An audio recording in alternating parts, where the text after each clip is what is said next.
السلام علیکم ویئرز، میرا نام ماہر بن آصف اور آپ دیکھ رہے ہیں چینل آلویز موٹیویٹیڈ۔ دوستو، آج کی اس ویڈیو میں آپ کو بتاؤں گا کہ ایک مسلمان طاقتور ہے یا پھر ایک کافر۔ یقیناً آپ سوچ رہے ہوں گے کہ کفار ممالک تو اتنی ترقی کر چکے ہیں تو وہی طاقتور ہوں گے، جبکہ مسلمان ممالک اس حد تک کامیابی حاصل نہیں کر سکے جتنی مسلمانوں نے پہلے زمانے میں کی تھی، اور ترقی کے اعتبار سے تو ہمارے ممالک بہت ہی پیچھے ہیں۔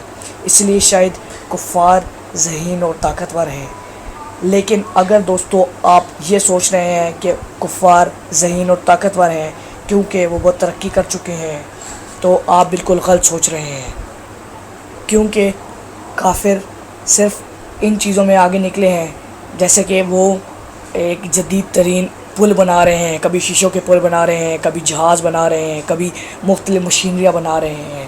تو اس طرح کوئی ممالک کامیاب نہیں ہوتے، بلکہ کامیاب ممالک وہ ہوتے ہیں جن کا ہر ایک فرد کامیاب ہو۔ اب میں آپ کو ایک واقعہ سناؤں گا جس سے آپ کو یہ واضح ہو جائے گا کہ مسلمان طاقتور ہے۔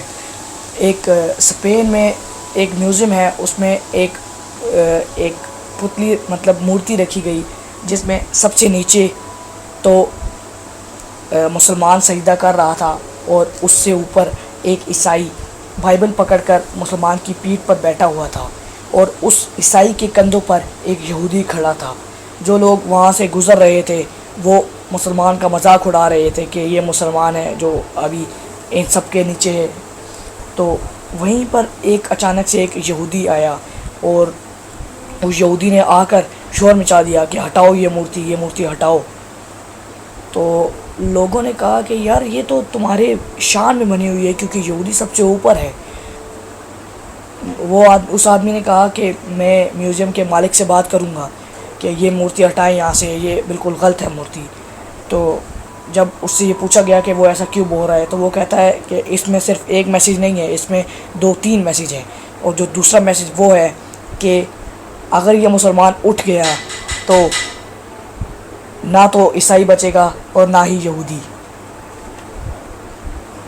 اس واقعے سے ثابت ہوتا ہے کہ مسلمان ابھی غفلت کی نیند سو رہے ہیں، لیکن جس وقت مسلمان اس غفلت کی نیند سے بیدار ہوں گے، تو نیند سے اٹھ جائیں گے، بیدار ہوں گے، تو اس دن سب کے وجود خطرے میں آ جائیں گے۔ دوستو، اگر آپ کو ابھی بھی یہ بات سمجھ میں نہیں آئی کہ مسلمان طاقتور ہیں یا کافر، تو ہم چلتے ہیں اپنے اسلامک ہسٹری کی طرف۔ اس میں مسلمانوں کی بہادری کا ایک قصہ جنگ بدر ہے۔ جنگ بدر میں صرف 313 مسلمان تھے اور 1000 کا لشکر کفار کا تھا۔ مسلمانوں کو اللہ کی مدد حاصل تھی، اور مسلمانوں کو یقین تھا کہ آج یہ کافر مٹی میں مل جائیں گے، ان کا غرور مٹی میں مل جائے گا۔ آپ خود ہی اندازہ لگائیں کہ ایک طرف مسلمانوں کا لشکر جس کی تعداد صرف 313 صحابہ اکرام تھے، اور ایک طرف کفار کا لشکر جس میں 1000 کافر شامل تھے، تو کون سا طاقتور ہوگا؟ یقیناً کافروں کا لشکر طاقتور ہوگا۔ لیکن اس غزوے کے تحت ہمیں اللہ تعالیٰ نے بتا دیا کہ اگر ایک مسلمان تین کافروں کے برابر ہے، کیونکہ اگر ایک مسلمان 3 کافروں کے برابر نہ ہوتا تو مسلمان کبھی بھی یہ جنگ بدر نہ جیت سکتے، اور مسلمان کی طاقت کا کفار کو اندازہ ہو گیا کہ مسلمان بہت طاقتور ہیں۔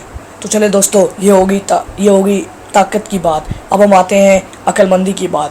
دوستو، اگر کون کہتا ہے کہ مسلمان عقل مند نہیں ہے؟ اگر مسلمان عقل مند نہ ہوتے تو غزوہ خندق میں جب ان کے پاس بہت زیادہ لشکر تھا تو مسلمانوں نے حضرت سلیمان فارسی کے مشورے پر ایک خندق کھود لی، جو خندق بہت گہری اور چوڑی تھی، جس کو کوئی بھی کافر پار نہ کر سکتا تھا۔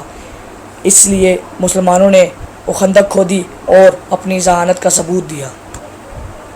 دوستو، آج کی ویڈیو میں آپ کو بتانا چاہ رہا ہوں کہ مسلمان کمزور نہیں ہے، مسلمان بے وقوف نہیں ہے، صرف مسلمان ابھی غفلت کی نیند میں سویا ہوا ہے۔ تو مسلمانوں، اٹھو اور ان کفار کا مقابلہ کرو، اور ہر طرح سے ان کو منہ توڑ جواب دو، کیونکہ ہمارا اسلام کبھی بھی ختم نہیں ہو سکتا، ہمارا دین کبھی بھی ختم نہیں ہو سکتا، قیامت تک ختم نہیں ہو سکتا۔ تو اٹھو میرے بھائیوں مسلمانوں، اور ان کافروں کا مقابلہ کرو، ان کو منہ توڑ جواب دو۔ تو دوستو آج کی ویڈیو میں اتنا ہی، ہم اگلی ویڈیو میں ملیں گے۔ میں مہتیر بن آصف اجازت چاہتا ہوں، اللہ حافظ۔